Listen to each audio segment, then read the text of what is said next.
అందుకే మహారాష్ట్ర ముఖ్యమంత్రి గారికి నేను లేఖ రాసిన. దీనికి సంబంధించి చర్చించేది ఉన్నది, ఇరు రాష్ట్రాల సమస్యలు పరిష్కరించుకునేది ఉన్నది, సమయం ఇవ్వండి అని. మహారాష్ట్ర ముఖ్యమంత్రి గారు ఇంతవరకు స్పందించలే.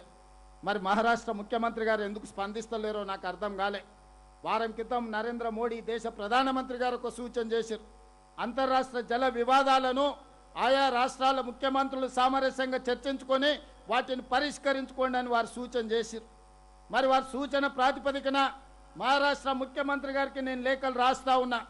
దయచేసి వేదిక మీద నుంచి ఫడ్నవీస్ గారికి నా విజ్ఞప్తి, తుమ్మిడేటి ప్రాజెక్టు నిర్మాణంలో ఉన్న అంతరాలను అవాంతరాలను తొలగించడానికి తక్షణమే ముఖ్యమంత్రుల లెవెల్లో సమావేశానికి మీరు సమయం ఇవ్వండి. మీరు మాకు సమయం ఇవ్వకపోతే ఆ సమస్య తీవ్రంగా మారుతుంది. ఆ సమస్య తీవ్రంగా మారినప్పుడు ఆదిలాబాదు జిల్లా ఉప్పెనే కదులుతుంది.